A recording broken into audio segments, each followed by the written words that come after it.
국내외 경제 이슈를 알기 쉽게 쏙쏙 배워보는 시간입니다. 금요일의 남자 홍기빈 글로벌 정치경제연구소장과 함께합니다. 어서 오십시오. 네, 안녕하세요. 예, 오늘은 가슴 아픈 신용카드 얘기부터 좀 해보겠습니다. 네. 가끔 이런 생각도 해요. 신용카드가 없었으면 내 월급 통장에 월급이 조금은 남아 있었을까라는 생각을 해볼 정도로 신용카드 쓰시는 분도 굉장히 많은데 최근에 신용카드 연체율이 증가하고 있다고 합니다. 이게 역대 최대 규모라고 하는데 얼마나 심각한 거예요? 그렇습니다. 이게 지금 50%가 증가했는데요. 작년 3분기 비교해서 재작년 3분기 비교해서 예. 작년 3분기 그 연체율 이 숫자가 나왔습니다. 근데 네. 연체 액수가 50%가 늘었어요. 음. 이게 2014년 이후 최대라고 하는데요. 예, 역대가 아니라 2014년 이후 최대. 그렇습니다. 예. 지금 8대 카드사 체제가 있는데 그게 예. 2014년에 마련이 되거든요. 아. 그 이후로 최대입니다. 근데 네. 문제는 이게 액수도 액수지만은 이게 속도 1년 사이에 이렇게 팍 늘어난 부분이 있죠. 이게 문제가 되고 있습니다. 가속도가 문제가 되고 있군요. 예. 카드 대출도 있잖아요. 예. 카드 사용뿐만이 아니라 이제 그 카드 통장의 론. 영원을 그렇죠. 넘어서 마이너스인 경우에는 대출을 카드론을 사용하잖아요. 예. 이 카드론도 늘고 있고 연체율도 늘고 있고 리볼빙이라고 해서 사용대금의 일부만 결제하고 나머지는 이제 2월에서 갚는 형태가 있는데 이 리볼빙 잔액도 커지고 있다고 합니다. 예. 그러면 이거 다 금리가 높은 것들이잖아요. 그렇습니다. 보통 신용이 낮은 분들이 마지막까지 버티다가 쓰는 것들이어서 이것도 네. 좀 심각할 것 같습니다. 그렇습니다. 지금 카드론만 하더라도 이자가 굉장히 높죠. 예. 근데 카드론 연체율이 지금 2.28% 이렇게 지금 나왔거든요. 예. 그리고 굉장히 높은 연체율이죠. 그러니까는 저희 긴장을 풀 수가 없고요. 예. 그다음에 두 가지가 더 있습니다. 하나는 대환 대출이라고 하는 게 있고, 예. 그다음에 지금 말씀하신 리볼빙 그 문제가 있어요. 네. 리볼빙은 사용하시는 분들이 많은데 한 달에 이 결제액이 너무 크게 몰려 있을 경우에 좀 뒤로 좀 돌리고 해서 하는 건데요. 네.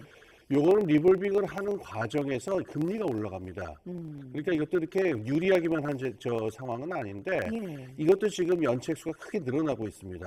리볼빙 부분도요. 네. 그다음에 하나 대환대출. 이거는 카드론을 제대로 갚지 못한 분들한테 카드사에서 이제 이 재조정을 해주는 거예요. 다시 또 대출을 해줘가지고 좀 장기적으로 갚을 수 있도록 해주는 건데 이 부분에서 또 금리가 올라갑니다.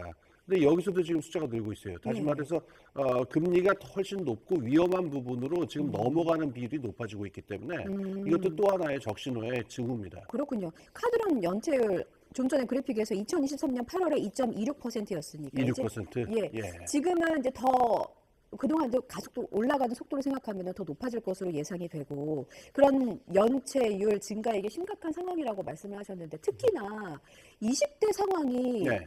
문제로 좀 꼽히는 것 같아요. 예. 20대 리볼빙 잔액, 카드론 연체액도 크게 증가하는데 예.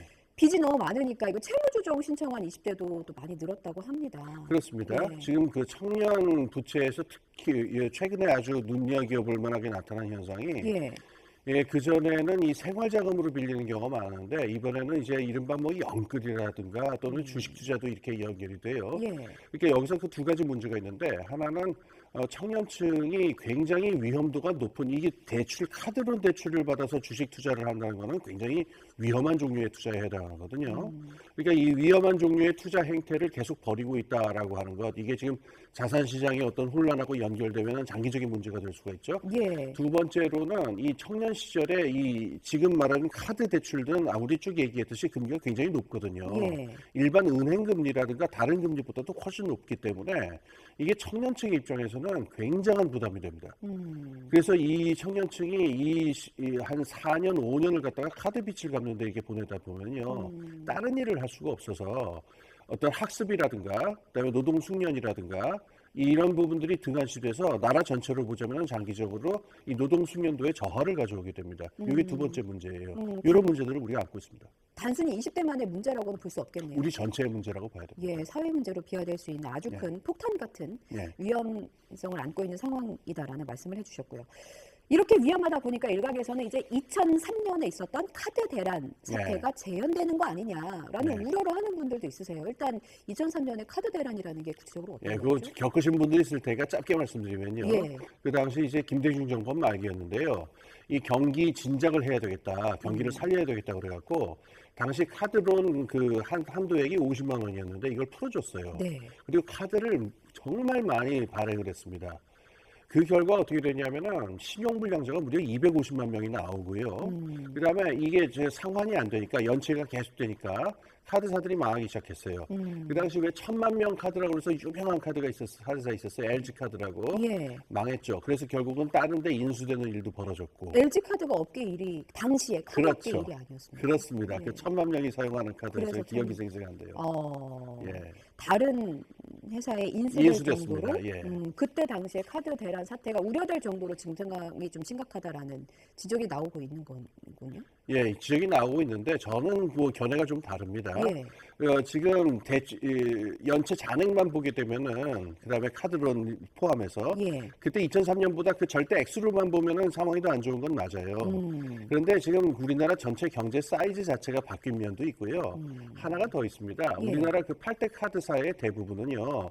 금융지주 회사에 들어가 있거든요. 네. 그래서 카드사 자체가 부실하고 위험해진다 하더라도 금융지주 회사의 일원이기 때문에 그때 2003년 그 당시처럼 카드사를 갖다가 그냥 망하도록 내버려 두지는 않겠죠. 그러니까 그때하고는 좀 상황이 다르다 기억하실 필요가 있을 겁니다.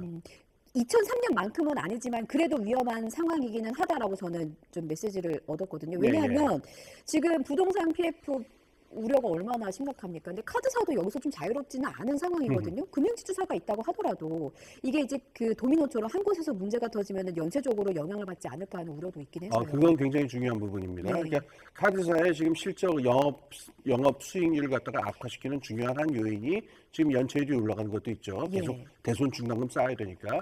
근데 제가 아까 말씀드렸듯이 여기서 나타나는 것보다 지금 훨씬 더 중요하게 우리가 눈여겨봐야 될 게 저는 PF 문제라고 생각을 해요. 말씀하신 대로. 예. 여전사라고 합니다. 여신 전문 회사라고 하는데 카드사도 여기 들어가요.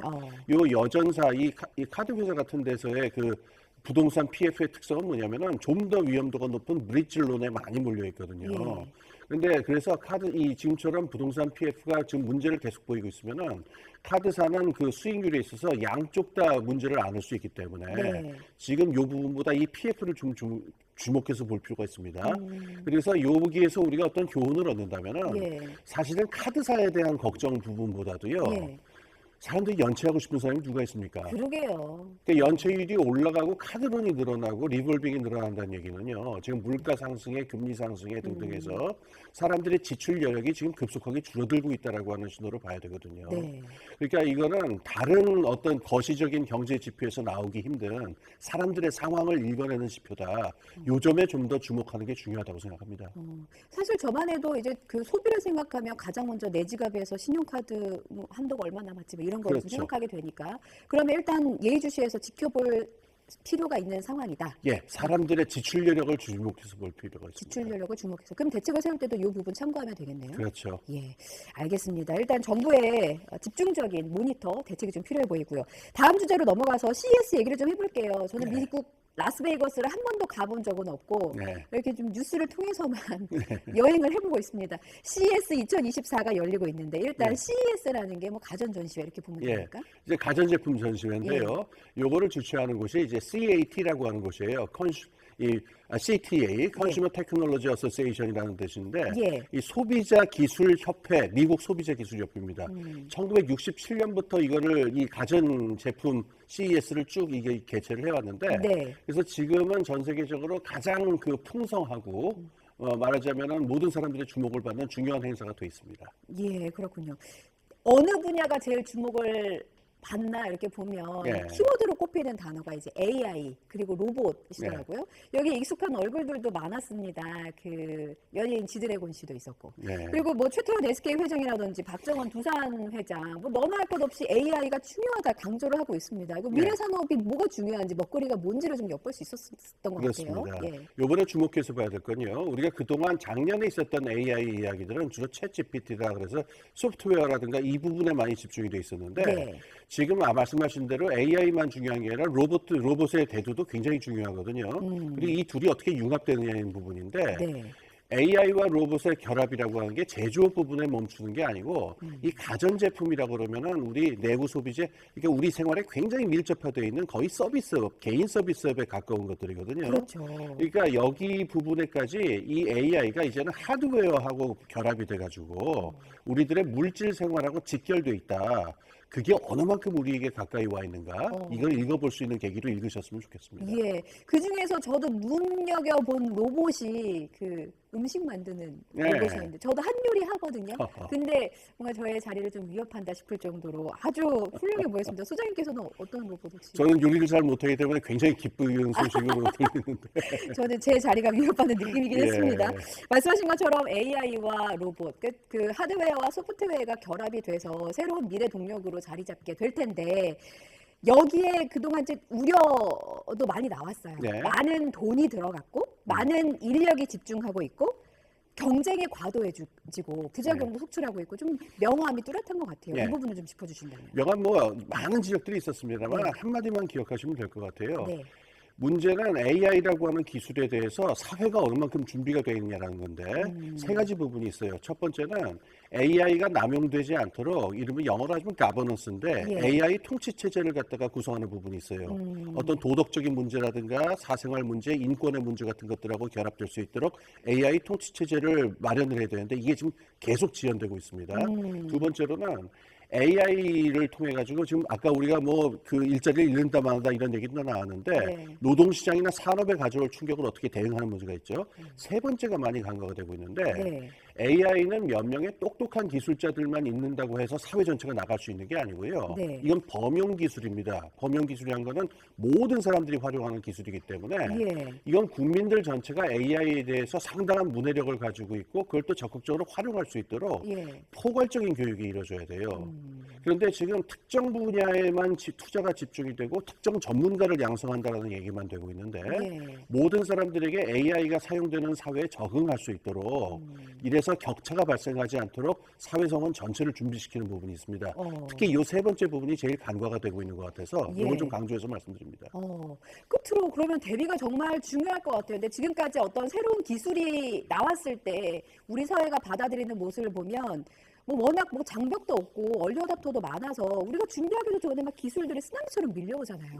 부작용이 없으려면 최소한의 대비는 해야 될 것 같은데 우리는 어떻게 준비를 하면 좋겠습니까? 이거를 갖다가 산업에만 그렇게 업계에 있는 분들한테만 맡겨놓으려고 하지 마시고요.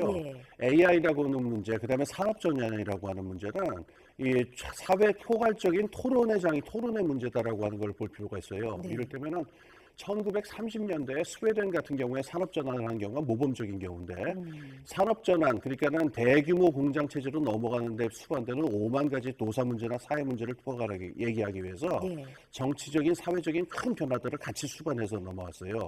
그러니까 이거를 업계에 대한 투자 또는 전문가 양성 이렇게만 보지 말고 전체가 이야기할 수 있는 가버넌스, 통치 체제를 어떻게 구성할 것이냐 이걸 얘기하는 게 지금 제일 중요하겠습니다. 그렇군요. 윤리적으로 우리도 어떻게 사용하고 받아들일 것이냐에 대한 고민도 함께하면 좋을 것 같습니다. 지금까지 금요일의 남자 홍기빈 글로벌 정치경제연구소장이었습니다. 수장님 말씀 잘 들었습니다. 감사합니다.